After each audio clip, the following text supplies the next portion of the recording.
Okay, so we all know that every year we try to figure out just what it is that kids are asking Santa for. Mm-hmm. This year, we're going a little deeper. Yeah. We're diving into this 2024 analysis of all the popular Christmas gifts for boys and girls, and we're really trying to uncover what these toys might reveal about childhood today. Wow. What forces could be shaping these little dreamers' desires? I think this is going to be a fun one. What's so intriguing to me is how the simple act of writing to Santa has evolved. Mm-hmm. I mean, we used to just see straightforward requests. Right.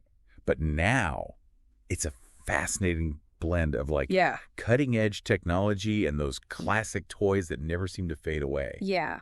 This year's list really captures how those timeless childhood dreams intersect with gender and the ever-present influence of technology. So it's more than just like a snapshot of what's hot this year. Yeah. We're actually looking at a reflection of modern childhood itself. Exactly. Yeah. Are you ready to dive in? Yeah, let's do it. In the data skies, we take our flight. Trends and numbers come to life. Colors and charts, they dance and play. Showing truth in a visual way. In GenderDecoded, we uncover truths and stories like no other. In the data waves we find the secret maps of humankind.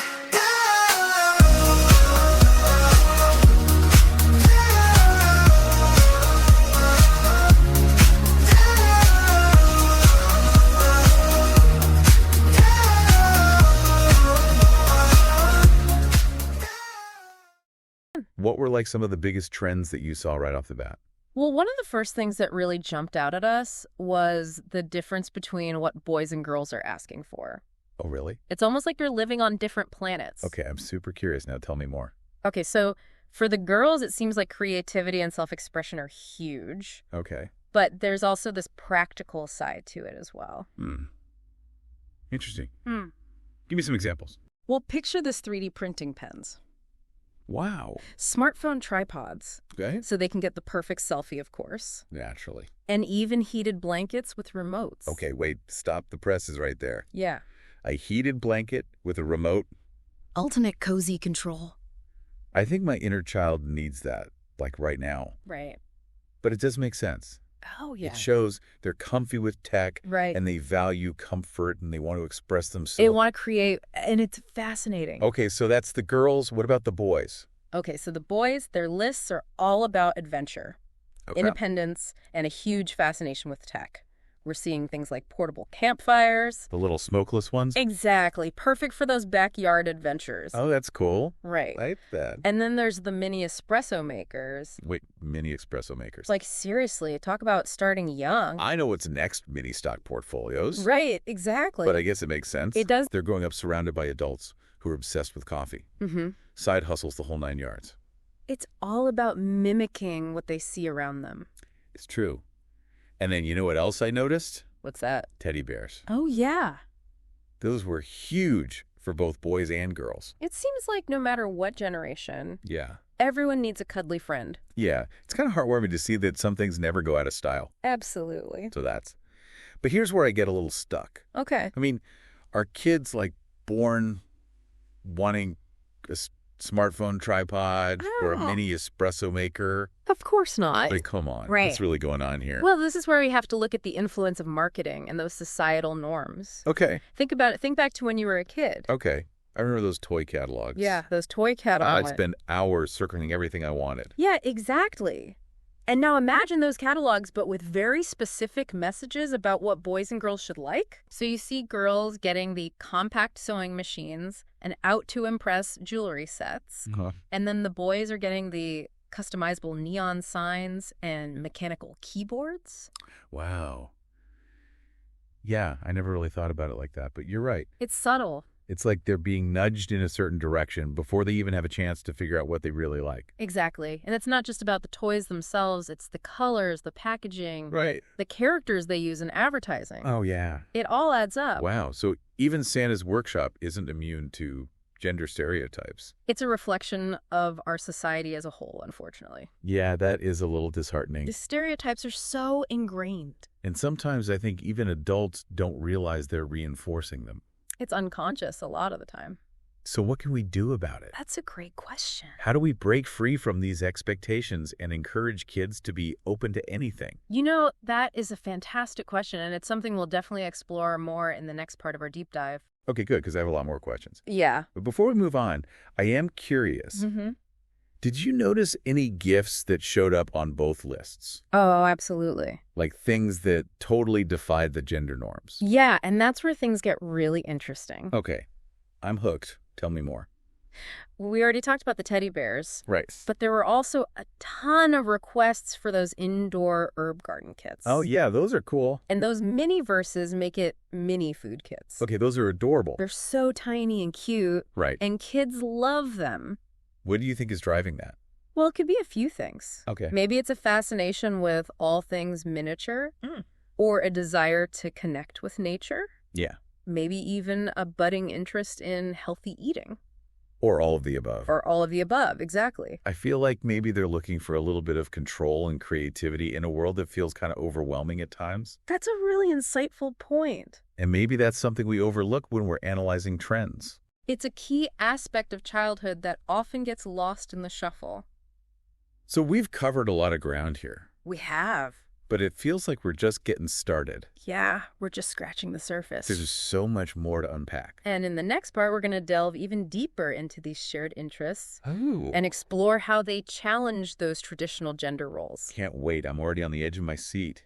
And we'll see what they tell us about the ever-changing landscape of childhood. All right, everybody, stay tuned because this deep dive is about to get even more fascinating.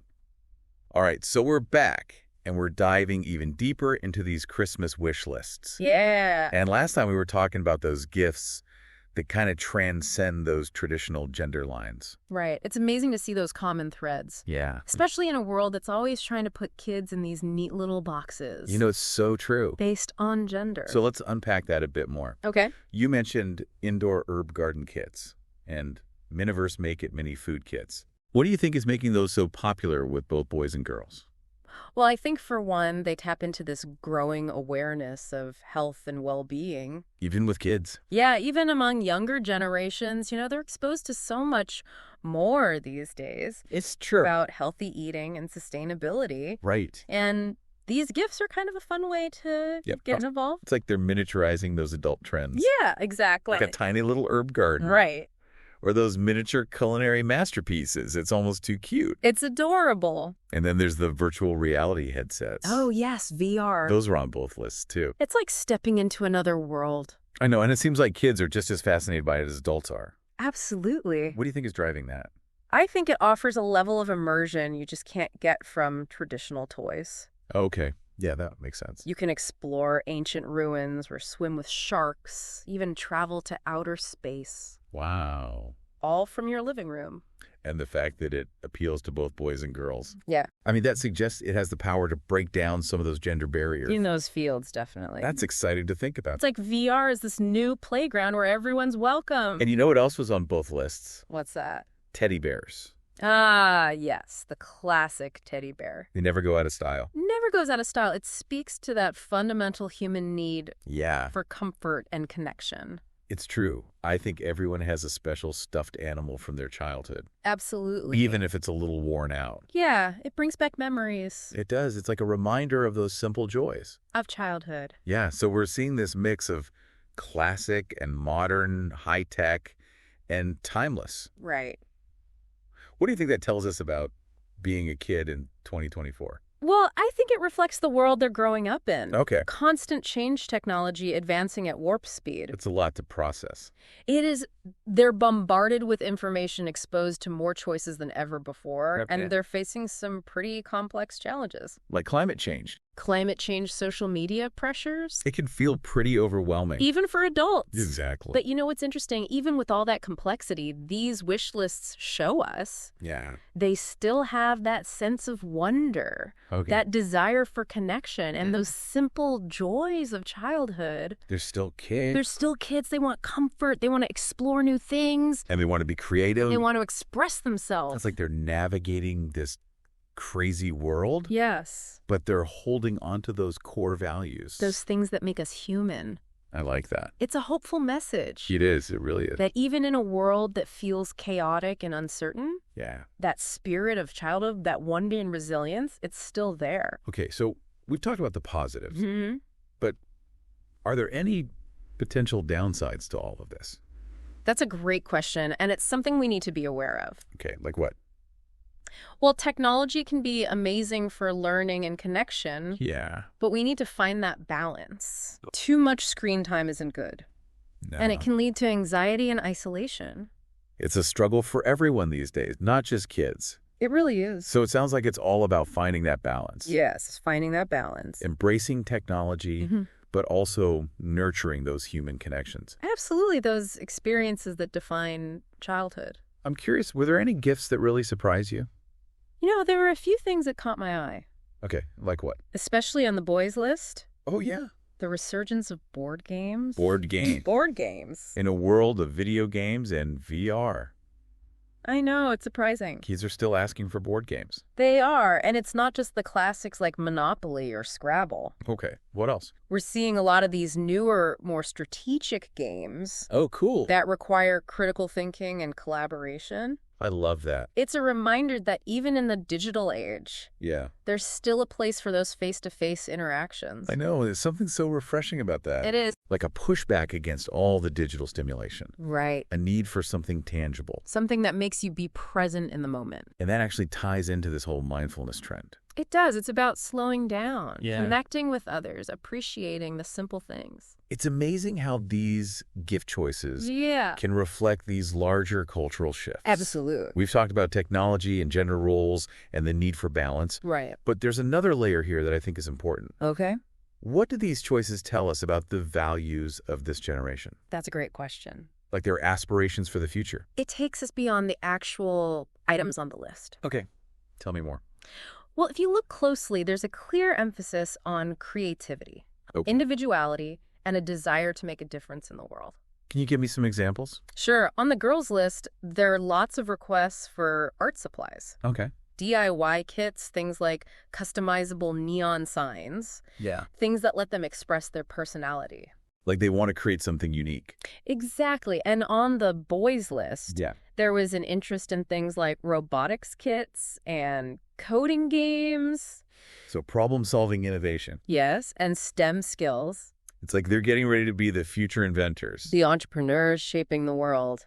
And then there were those indoor herb garden kits and smart water bottles, Oh, yeah. Those are on both lists. right? Like they're thinking about the environment. they want to live sustainably. Yeah, be part of the solution. Exactly. That's a powerful message. It is. It shows a sense of responsibility. It makes me feel hopeful about the future. Me too. But let's be real. Okay. As much as we're seeing these positive trends, Yeah. we can't ignore the fact that some of those old gender stereotypes are still hanging around. You're absolutely right. I mean, we talked about the compact sewing machines for girls Right. and the robotics kits for boys. It's like those old assumptions are still there. Yeah, lurking beneath the surface. It's a reminder that change takes time. It does.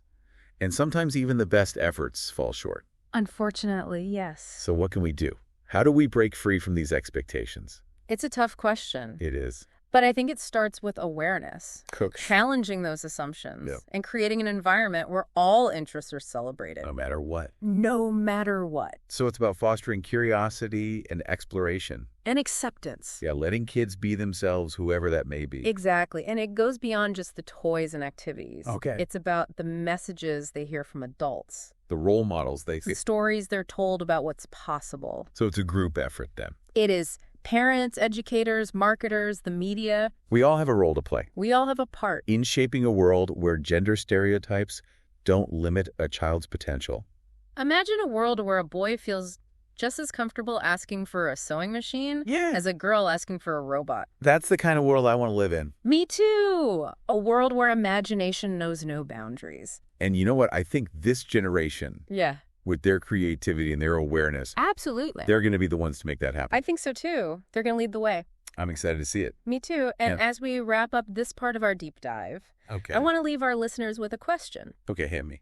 What would your childhood wish list have looked like if you hadn't been limited by gender stereotypes? That's a good question. What passions might you have explored? Yeah. What talents might you have discovered? Wow.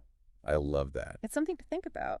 It is. It makes you realize how much those early influences shape us. They really do. And as we head into the final part of our deep dive, Okay. we're going to explore how these wish lists offer a glimpse into the future. Ooh. Not just for this generation of kids, But for all of us, but for humanity as a whole. I can't wait. It's getting good.